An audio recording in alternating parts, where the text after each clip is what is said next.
Hello अस्सलाम वालेकुम students. आज हमारा टॉपिक है डिसीजन ट्री। पिछली जो क्लासेस थी हमारी उसमें हमने स्ट्रैटेजिक एनालिसिस की डिफरेंट अप्रोच के बारे में देखा था। और देन हमने स्ट्रैटेजिक चॉइस स्टार्ट किया था। और स्ट्रैटेजिक चॉइस में हमारे पास ये थर्ड अप्रोच है। इससे पहले हमने फोर्स फीड एनालिसिस देखा था कि वो किस तरीके से काम करता है, और चॉइस वगैरह करने में जो भी कोई जो दो प्रोजेक्ट्स आप सेलेक्ट करने वाले हो उनमें अगर आपने कोई चॉइस मेकिंग करनी है तो उसमें फोर्स फील्ड एनालिसिस किस तरीके से काम करेगा। और इसके अलावा हमने एंड्स ऑफ ग्रोथ मैट्रिक्स देखा था कि अगर आपकी कंपनी को, अगर आपके बिजनेस को ग्रोथ करनी है तो आपके पास कितने आ, आप बोल सकते हो कि मेथड्स हैं कि आप ग्रो कर सकते हो। ठीक है। तो उसमें हमारे पास मार्केट पेनिट्रेशन, प्रोडक्ट डेवलपमेंट और मार्केट डेवलपमेंट और डाइवर्सिफिकेशन, ये चार हमारे पास ग्रोथ के ऑप्शंस थे। और मैंने आपको ये बताया था कि ग्रोथ से रिलेटेड जो क्वेश्चन है आपको वो फुल फ्लैज क्वेश्चन भी आ सकता है। और उसमें फिर आप एंस ऑफ मैट्रिक्स के ये जो चारों क्वाड्रेंट्स हैं इन चारों के बारे में ही आप डिस्कस करोगे। ठीक है। अगर ग्रोथ से रिलेटेड आपको क्वेश्चन आता है तो ये फुल फ्लैज क्वेश्चन भी आ सकता है। अच्छा, अब जो हमारे पास थर्ड अप्रोच है, ये डिसीजन ट्री है और जाहिर सी बात है कि ये स्ट्रैटेजिक चॉइस है। तो ये भी हमें चॉइस मेकिंग में ही हेल्प करेगा। अगर फॉर एग्जांपल हमारे पास दो प्रोजेक्ट्स हैं, बिजनेस जो है वो कभी भी कोई भी एक प्रोजेक्ट को लेके डिसीजन नहीं लेता। फॉर एग्जांपल अगर बिजनेस के पास 3 से 4 प्रोजेक्ट्स हैं तो वो 3 से 4 प्रोजेक्ट्स के अंदर इन्वेस्ट नहीं कर सकता, क्योंकि बिजनेस के पास हमेशा फाइनेंस को वो बहुत ही एक ऐसे बेटर प्रोजेक्ट के अंदर इन्वेस्ट करना चाहता है जहां पे उसको अच्छे से अच्छा रिटर्न मिल जाए। ठीक है। तो यही रीजन है कि डिसीजन ट्री के अंदर हम ये देखेंगे कि हमारे पास कितने प्रोजेक्ट्स हैं। ठीक है। आपके पास मोस्टली पेपर में जब आपको पहले ड्रॉ करने के लिए आता था, तो अब तो खैर ड्रॉ करने के लिए नहीं, ड्रॉ हुआ हुआ होता है, मोस्टली उसकी कैलकुलेशंस ही आ रही होती हैं। लेकिन जब आपको ड्रॉ करने के लिए आता था तो उसमें मोस्टली दो तरह के प्रोजेक्ट्स जो है वो वहां पे दिए जाते थे। तो लेकिन अगर आप इसको इन रियल लाइफ में देखें, अगर रियल सिचुएशन में अगर आप देखें, तो डिसीजन ट्री के अंदर सिर्फ और सिर्फ दो तरह के प्रोजेक्ट्स को लेकर डिसीजन नहीं लिया जा रहा होता, बल्कि उसके अंदर 3 से 4 और इवन के 8 9 10, तो बहुत सारी पॉसिबिलिटीज हो सकती हैं। ठीक है। तो अगर आप इसको रियल लाइफ में अप्लाई करते हो। अच्छा, तो ये जो हमारा डिसीजन ट्री होता है ये कुछ दिखने में इस तरीके से आपको दिखता है। और आपने ये देखा भी हुआ होगा। तो ये इस तरीके से कुछ आपको दिखता है। तो बेसिकली ये जो आपको यहाँ पे स्क्वायर बना हुआ नजर आ रहा है, तो सबसे पहले जो है वो आपने इसको लेफ्ट से राइट की तरफ जाएगा ये, यानी कि जब आपने इसको ड्रॉ करना है, या अगर आपको ड्रॉ कर नहीं भी करना है, अगर आपको कैलकुलेशंस करनी है तो आपने इसी तरीके से करनी है। अच्छा, अब यहाँ पे आप देखें कि हमारे पास ये स्क्वायर है। सबसे पहले आपको एक ये डिब्बा सा बना हुआ नजर आ रहा होगा। ये क्या है, ये देखें यहाँ पे, इसको हम लोग डिसीजन नोट बोलते हैं। ठीक है। इसको हम लोग डिसीजन नोट बोलते हैं। डिसीजन नोट का मतलब ये होता है कि जितने भी डिसीजन आपने लेने हैं, आपके पास 3 तरह के प्रोडक्ट से रिलेटेड आपने डिसीजन लेने हैं, 4 तरह के प्रोडक्ट्स हैं, 5 तरह के प्रोडक्ट हैं, 5 तरह की प्रोडक्ट्स हैं या प्रोजेक्ट हैं। ठीक है। तो जितने भी डिसीजंस होंगे वो इसी नोट से निकलते होंगे। तो बेसिकली ये जो आपको यहाँ पे ये जो आपको लाइन नजर आ रही है ना, ये जो लाइन आपको नजर आ रही है, बेसिकली ये देखेंगे ये डिसीजन को ही शो कर रही है। ये नंबर 1 प्रोजेक्ट है और ये नंबर 2 है और ये नंबर 3 है जहाँ पे हमने कुछ भी नहीं करना। तो वैसे बेसिकली हमारे पास दो तरह के डिसीजंस हैं, या हम बोल सकते हैं कि दो तरह के प्रोजेक्ट्स हैं। तो फर्स्ट में जो है वो आपके पास लार्ज स्केल डेवलपमेंट है, और आप बोल सकते हो कि लार्ज स्केल प्रोजेक्ट है, और सेकंड में आपके पास स्मॉल स्केल प्रोजेक्ट है। तो बेसिकली यहाँ पे क्या है कि बिजनेस के पास जो है वो कोई से भी दो तरह के प्रोडक्ट्स हो सकते हैं। फॉर एग्जांपल, अगर मैंने मार्केट के अंदर जो है वो कोई न्यू प्रोडक्ट लेके आनी है, ठीक है, मैं एक जूस मेकिंग जूस प्रोड्यूस करने वाली कंपनी हूँ, ऑनर हूँ कंपनी की। ठीक है। और मुझे कोई सी भी दो तरह की प्रोडक्ट्स लेकर आनी है मार्केट में। और मैं उन प्रोडक्ट्स के थ्रू हो सकता है कि ज्यादा कस्टमर को अप्रोच कर सकती हूँ या मैं एक कंपटीशन जो है वो उसको इंटेंस कर सकती हूँ कोई और प्रोडक्ट निकाल के, और इस तरीके से मैं अपनी प्रोडक्ट को मे बी एक न्यू प्रोडक्ट को डेवलप करके एक न्यू मार्केट को कैप्चर कर सकती हूँ। तो मेरे पास जो है, जब मैंने रिसर्च किया तो मैंने ये देखा कि जो लोग हैं वो आजकल कॉफी या फिर आइसक्रीम, ठीक है, कॉफी और आइसक्रीम ये दोनों चीजें जो है वो लोग बहुत ज्यादा यूज करते हैं। तो थोड़ा बहुत जो है वो मैच भी करता है मेरे बिजनेस के साथ। तो मैंने सोचा चलिए ठीक है, या तो कॉफी प्रोड्यूस करेंगे या फिर आइसक्रीम प्रोड्यूस करेंगे। ठीक है। तो अब मेरे पास जो है वो दो एक तरह से आप कह सकते हो कि आपके पास दो तरह के की प्रोडक्ट्स हैं। ठीक है। तो अब एक तो ये होता है कि मैनेजर्स मोस्टली अपने हंचेस पे, अपनी इंट्यूशन पे भी मोस्टली डिसीजंस लेते हैं। यानी कि वो ये डिसीजंस लेते हैं कि हाँ ठीक है, मुझे ये लगता है कि ज्यादा कॉफी चलेगी, थोड़ा दूसरा मैनेजर बोलता है कि मुझे ये लगता है कि ज्यादा आइसक्रीम जो है वो चलेगी। तो कुछ इस तरीके से भी काम होते हैं। ठीक है। लेकिन अगर आप ये देखें कि एक जो प्रॉपर वे है कि हमारे पास एक ऐसा मेथड हो जिसमें हम आ, उन इवेंट्स के अकर होने से पहले ही उनकी फेलियर के पॉसिबिलिटीज और उनकी जो है वो सक्सेस के पॉसिबिलिटीज को अपने सामने रख के ये देखें कि हमारी इस पे इन्वेस्टमेंट क्या होगी और हमें ये रिटर्न कितना देगी। ठीक है। तो अगर हम कुछ इस तरह की अप्रोच यूज करना चाहते हैं जहां पे हमने अभी तक मार्केट के अंदर वो प्रोडक्ट्स लॉन्च नहीं किए हैं, लेकिन हमें ये पता है कि अगर आप आइसक्रीम बनाते हो तो मेरी इतनी कैपिटल कॉस्ट आएगी। तो कैपिटल कॉस्ट आपको पता है क्या होती है कि उस आइसक्रीम को बनाने के लिए जो भी मशीनरी या लेबर, या अगर आप कोई अलग से फैक्ट्री की जरूरत है, जो आप इंग्रेडिएंट्स लेकर आएंगे, जो स्टार्टिंग में जितना भी आपने इन्वेस्ट करना है वो सारा का सारा जो है वो आपकी कैपिटल कॉस्ट में आएगा। तो हमें कैपिटल कॉस्ट ऑलरेडी पता होती है, तो हम एक तरह से आप कह लें कि फोरकास्ट कर लेते हैं, या हम एक तरह से एस्टिमेशन लगा लेते हैं कि हाँ इतनी कैपिटल कॉस्ट होगी। तो दोनों की कैपिटल कॉस्ट जो है वो आप अपने सामने रखते हो। ठीक है। फिर उसके बाद आप ये देखते हो कि अच्छा, अगर ये आइसक्रीम है तो आइसक्रीम के जो है वो सक्सेस के कितने चांसेस हैं, यानी कि परसेंटेज के हिसाब से, और उसके फेलियर के कितने चांसेस हैं।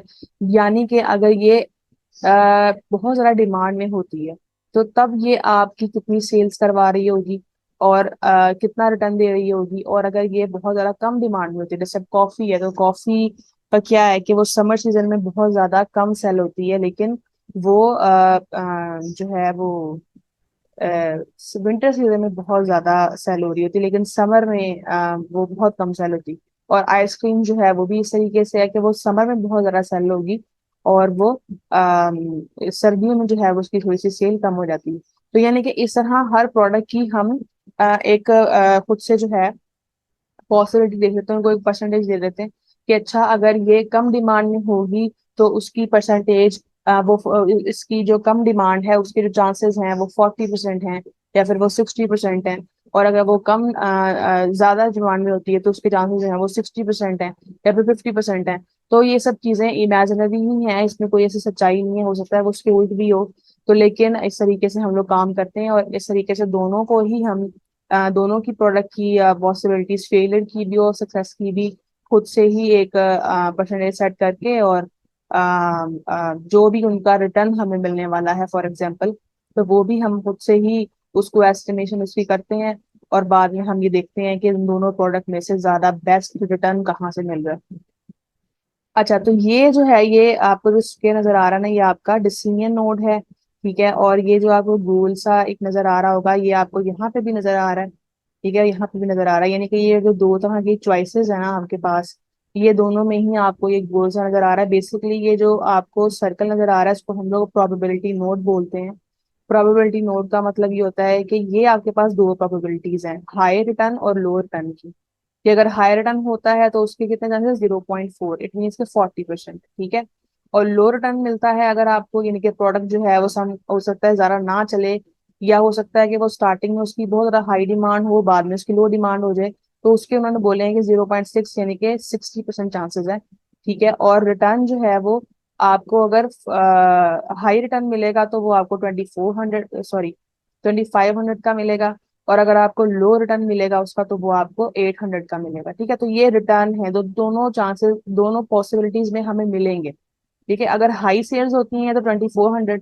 तो मैं तरीके से करते हैं कि इसी को ही ना जो है वो अपने क्वेश्चन के तौर पे हम लोग देख लेते हैं।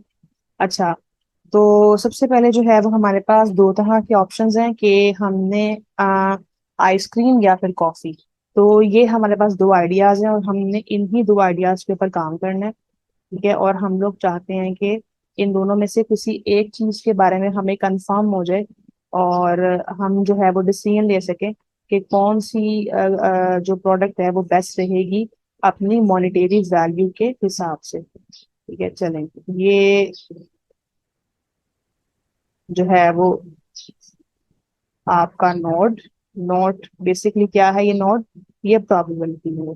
यानी कि यहाँ से आपकी दो प्रोबेबिलिटीज निकलती हैं कि अगर हाई सेल्स है तो कि उसके कितने चांसेस हैं। ठीक है, तो उसके कितने चांसेस हैं, यानी कि जैसे यहाँ पे आप देखें 0.4 है तो इट मीन्स के 40% चांसेस हैं हाई रिटर्न की। ठीक है, कि ये जो आइसक्रीम मैं यहाँ पे लिख भी दूँ, ये आइसक्रीम वाली जो हमारी एक प्रोडक्ट है आइसक्रीम, और ये हम इंट्रोड्यूस करवाना चाहते हैं। तो अगर ये हम इंट्रोड्यूस करवाते हैं तो अच्छा, यहाँ पे 1400 डॉलर फॉर एग्जाम्पल आपकी कॉस्ट ऑफ कैपिटल है, यानी कि उसको पूरा तैयार करने में जो स्टार्टिंग में जो भी आपकी कॉस्ट ऑफ कैपिटल, जो कैपिटल की कॉस्ट रहेगी वो 1400 होगी। ठीक है, अच्छा ये एक आपका हाई रिटर्न की प्रोबेबिलिटी है। ठीक है, और यहाँ से आपकी एक और प्रोबेबिलिटी की लाइन जो है वो निकल रही है और ये है आपकी फॉर एग्जांपल लो रिटर्न की, कि आपको लो रिटर्न जब मिल रहा होगा तो वो कितना मिलेगा और उसके परसेंटेज में चांसेस कितने हैं। तो यहाँ पर उन्होंने लिखे हुए 0.6, इनके 60% चांसेस हैं कि लो रिटर्न जो है वो मिलेगा आपको, और 0.4 यानी कि 40% जो है वो चांसेस हैं कि आपको हाई रिटर्न मिलेगा। ठीक है, तो ये रीजन जो है वो इसमें बहुत सारी हो सकती हैं। देखें, जब भी एक प्रोडक्ट आती है मार्केट में तो उसके फेलियर के और सक्सेस के दोनों चांसेस होते हैं। ठीक है, तो ऐसा तो नहीं है कि आप अगर कोई प्रोडक्ट मार्केट में लेके आ रहे हैं तो आप उसके बारे में 100% श्योर हैं कि ये तो आपकी जो प्रोडक्ट है वो तो धमाल मचा देगी पूरे मार्केट में। तो ऐसा नहीं होता। तो ऐसा होता है कि सम टाइम जो है वो आपकी बहुत ज्यादा सेल हो रही होती है। ठीक है, और सम टाइम जो है वो आपकी बहुत कम सेल हो रही होती है। और कुछ ऐसा तब भी ऐसा होता है कि प्रोडक्ट की नेचर ही ऐसी होती है, जैसे भी आइसक्रीम है तो उसकी नेचर ऐसी है आइसक्रीम की, कि आइसक्रीम की जो हम ये बोल सकते हैं कि समर सीजन में जो डिमांड होगी वो बहुत ज्यादा होगी, ठीक है, समर में बहुत ज्यादा होगी। और लेकिन विंटर में जो इसकी डिमांड होगी ना वो बहुत कम होगी। ठीक है, तो आप ये समझ लें कि ये जो हाई रिटर्न है ना, ये हम कह रहे हैं समर सीजन के हिसाब से, और ये जो लो रिटर्न बोल रहे हैं ना ये हम लोग बोल रहे हैं विंटर के हिसाब से। एक ये भी रीजन हो सकती है। दूसरा, वैसे ही आपका एक जो है वो हो सकता है कि प्रोडक्ट जो है वो फॉर एग्जांपल हो सकता है कि आप जो प्रोडक्ट लेके आ रहे हैं वो ऑलरेडी कंपटीशन उसमें बहुत ज्यादा है, और मार्केट के अंदर ऑलरेडी आइसक्रीम के बहुत सारे फ्लेवर और बहुत मजे के और अच्छी प्राइस के साथ अवेलेबल है। तो आप कह रहे हैं कि इसके 60% चांसेस हैं कि मुझे इसका लो रिटर्न मिलेगा।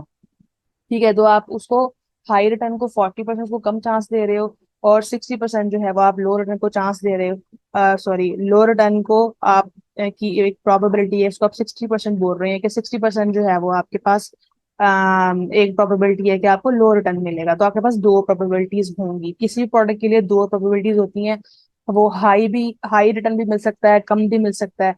और वो जितना भी आपको मिलेगा वो आप खुद से ही डिसाइड करोगे मार्केट की कंडीशन को देखते हुए, अपने प्रोडक्ट को देखते हुए, ठीक है, कंपैरेटर्स को देखते हुए, और भी जितने भी एक्सटर्नल जो भी आप ये बोल सकते हो कि एक्सटर्नली जो भी चीजें आपकी इस प्रोडक्ट को आपकी मार्केट को इन्फ्लुएंस कर रही होती है, वो उसके हिसाब से आप ये देखते हो कि आपको हाई रिटर्न मिलने के चांसेस ज्यादा है या फिर लो रिटर्न के मिलने के। अच्छा, जब आपको हाई रिटर्न मिल रहा होगा, ठीक है, अगर आपको हाई रिटर्न मिलेगा तो वो ये कह रहा है कि आपको 2500 जो है वो मिलेगा, $2500 मिलेगा जब 2500 तक आपकी सेल्स हो रही होगी। ठीक है। और जब आपको लो रिटर्न मिल रहा होगा कि जब आपकी आइसक्रीम कम सेल हो रही होगी, देखो अब लो रिटर्न का मतलब ये नहीं है कि आपको मिलना ही कुछ नहीं है। ठीक है। लो रिटर्न का मतलब ये है कि आपको अगर लो रिटर्न मिलता है तो उसमें कम से कम आपको कितना एक्सपेक्टेड मिल जाएगा वापस पैसा, कितनी सेल्स होंगी, तो वो कह रहे हैं कि जी 800 होगी। ठीक है। और ये जो 0.4 0.6 ये चांसेस हैं के रिटर्न मिलने, हाई रिटर्न मिलने के 40% चांस है और 60% चांस है लो रिटर्न मिलने के। ठीक है। तो हमने यहाँ पे ये चीजें देख ली। अच्छा, इसके बाद जो है वो एक और आपके पास दूसरा एक और प्रोजेक्ट है। ठीक है, ये वाला इसको हमने जो है वो, अच्छा मैंने यहाँ पे आइसक्रीम लिखा हुआ तो मैं इसको अब खत्म हुआ, आइसक्रीम को मैं ऊपर ले गई थी, तो अब हम इसको कॉफी कर देते हैं फिर। ये तो कॉफी वाला हो गया। ठीक है, एक कॉफी वाला हो गया। अच्छा, यहाँ पे तो उन्होंने तीन बनाए हुए हैं ना, तो मैं इस तरीके से यहाँ पे भी इसको स्टार्ट कर सकती हूँ। ये वाला ले लेते हैं, इस तरीके से भी मैं लिख सकती हूँ। ठीक है, यहाँ पे तो उन्होंने तीन बनाया हुआ है लेकिन हम लोग दो पे ही जो है वो रहते हैं।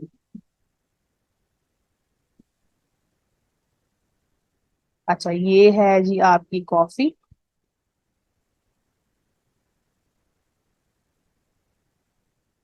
और कॉफी में जो आपकी कॉस्ट ऑफ कैपिटल है वो है $500। ठीक है।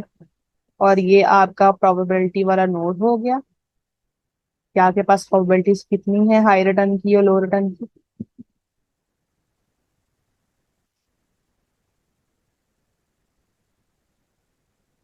ठीक है। अच्छा, तो ये हाई रिटर्न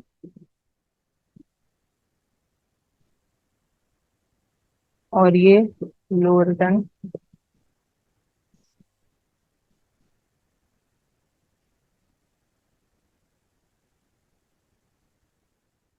अच्छा, लो रिटर्न में यहाँ पर उन्होंने 0.7 यानी कि 70% चांसेस है कि लो रिटर्न मिलेगा। ठीक है। और 0.3 जो है वो चांसेस है यानी कि 30% के हाई रिटर्न मिलेगा। अच्छा, ये होता 100 के दरमियान में ही है। ठीक है, 100% के दरमियान में, यानी कि अगर एक को 70 या दूसरे को 30 मिल रहा होता है, अगर एक को 40 या दूसरे को 60 मिल रहा होता है, तो इस तरीके से ये होता है। अच्छा, तो इसमें वो कह रहे हैं कि अगर हाई रिटर्न होगा तो हमें कम से कम हमारी 1000 की हमें वर्थ की सेल्स मिल जाएंगी। और अगर हमारा लो रिटर्न होगा तो हमें कम से कम तब भी 500 मिल रहा होगा इन रिटर्न, $500। सही है। अच्छा, अब यहाँ पे आपने क्या करना है, इसकी एक्सपेक्टेड वैल्यू फाइंड करनी है। और एक्सपेक्टेड वैल्यू फाइंड करने के लिए आपने क्या करना है, एक्सपेक्टेड वैल्यू फाइंड करने के लिए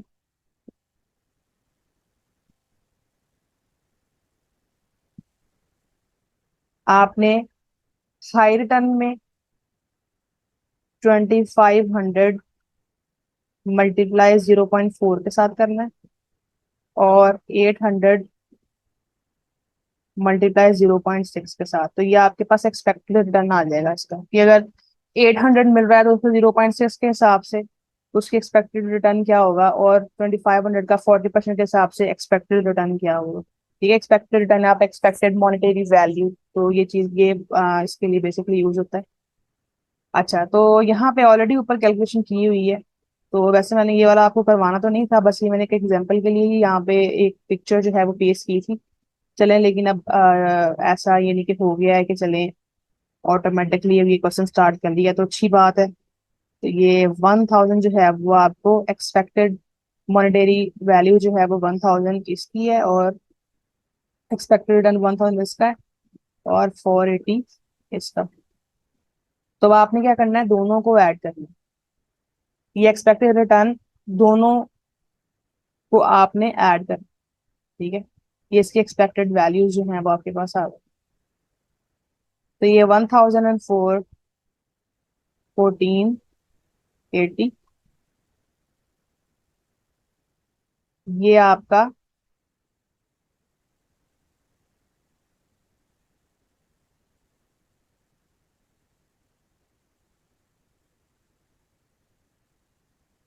एक्सपेक्टेड रिटर्न है, ठीक है। लेकिन ये तो आपको मिलेगा, इसमें से आपको कुछ लगा भी तो है ना, ठीक है, यानी कि भी 1480 तो आपको रिटर्न मिल रहा है। लेकिन इसमें से आपकी ये जो कैपिटल की कॉस्ट आई है 1400, इसको भी तो आपने लेस करना है, ताकि आपको ये पता चले कि आपको नेट गेन कितना होने वाला है। तो इसलिए इसमें से हम 1400 को माइनस कर देंगे और हमारे पास आ जाएगा 80। तो आपको सिर्फ और सिर्फ जो है ना, यहाँ पे जो नेट गेन हो रहा है वो 80 का हो रहा है। तो यही सेम अगर आप नीचे भी सेम इस तरीके से करोगे, आप 0.3 मल्टीप्लाई बाय 1000,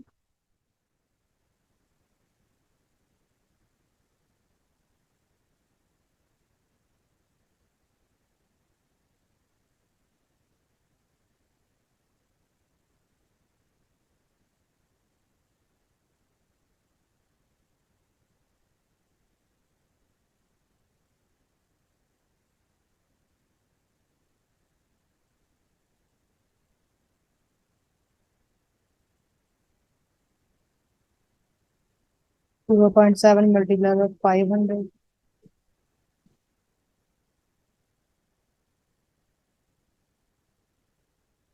300 एंड 450। तो ये आपको लो रिटर्न जब मिलेगा तो वो इतने का कम से कम मिल जाएगा, और हाई रिटर्न के चांसेस जो है वो 300 के हैं, ठीक है। क्योंकि चांसेस भी तो कम है ना, देखिए रिटर्न तो आपको अगर आप देखें तो रिटर्न तो आपको 450 आप बोल रहे हैं कि इसमें ज्यादा मिला, लेकिन बट ये दोनों ही आपके टोटल रिटर्न है। क्योंकि अगर सेल्स ज्यादा हो रही होंगी लेकिन उसके चांसेस कम होंगे तो वो 300 है, और अगर सेल्स कम हो रही होंगी तो उसके चांसेस ज्यादा है, तब भी कुछ ना कुछ आपको मिल रहा होगा, तो आपका टोटल रिटर्न होगा उसको आपने देखना है। तो 300 ये हो गया आपका 750। तो ये आपका आपकी एक्सपेक्टेड रिटर्न, आपकी एक्सपेक्टेड जो आपको मिलेगा वो है, कितनी वैल्यू आपको मिल जाएगी अगर आप इसको बनाते हो कॉफी को। लेकिन इसमें भी आप देखें कि आपके पास जो है वो कैपिटल कॉस्ट जो है वो 500 है, तो इसलिए इसमें से 750 माइनस $500, तो आपके पास अब जो नेट गेन आ गया है वो आ गया है 250 का, ठीक है। तो इट मीन्स कि फिर हमें अगर हम लोग रिटर्न की तरफ देखें, तो क्योंकि यहाँ पे देखें इसका सिर्फ 80 रिटर्न मिल रहा है आपको और इसका जो है वो आपको 250 मिल रहा है। तो अगर हम लोग सिर्फ वैल्यूज की तरफ देखें तो शायद हम ये डिसीजन लेंगे कि हाँ 250 रिटर्न ज्यादा है, तो इट मीन कि हम इसको सिलेक्ट करते हैं और हम ऊपर वाले को कैंसिल कर रहे हैं। अच्छा, जिसको भी आपने कैंसिल करना है, ठीक है। फॉर एग्जाम्पल अगर आपने आइसक्रीम को कैंसिल करना है तो आपने यहाँ पे इसकी ऐसे दो लाइंस लगा देनी है, और अगर आपने कॉफी को कैंसिल करना है तो यहाँ पे इसके दो लाइंस लगा देनी है। तो उसका मतलब ये होता है, ये दो लाइंस लगाने का, ये जो पैरेलल लाइंस आप लगा रहे हो, उसका मतलब ये होता है कि आप ये प्रोजेक्ट को कैंसिल कर रहे हो और दूसरे वाला आप चूज कर रहे हो। अच्छा, अब देखो, अगर हम ये देखें कि अच्छा 80 यहाँ पे कम रिटर्न है और 250 यहाँ पे ज्यादा रिटर्न है, तो क्यों ना हम कॉफी बनाए। लेकिन फिर आप ये भी देखो कि कैपिटल कॉस्ट जो है ना, अगर फॉर एग्जाम्पल आप अक्सर ऐसा भी होता है कि किसी, अगर आप आउटकम को देख रहे हो, अब यहाँ पे तो ऐसा होगा कि कॉफी में 500 ही आपकी कैपिटल कॉस्ट है, 250 आपको रिटर्न अच्छा मिल रहा है। आइसक्रीम के अंदर आपकी कैपिटल कॉस्ट भी ज्यादा है और आपको रिटर्न भी अच्छा नहीं मिल रहा, ठीक है, जो आपका नेट गेन है वो अच्छा नहीं है। लेकिन समटाइम ऐसा भी होता है कि रिटर्न आपको अच्छा नजर आ रहा होता है लेकिन उसमें कैपिटल कॉस्ट बहुत ज्यादा होती है, ठीक है। तो उन चीजों को देख के ही आपने फिर डिसीजन लेना होता है कि हम कौन से प्रोडक्ट को देखें। तो अच्छा, यहाँ पे तो ये प्रोडक्ट के बारे में बात हुई है ना, कि आपके पास अगर दो तरह के प्रोडक्ट्स हैं उनसे रिलेटेड अगर आपने फॉर एग्जांपल कोई डिसीजन लेना है तो वो आपने किस तरीके से लेना है, ठीक है। इस तरीके से ये जो चीज थी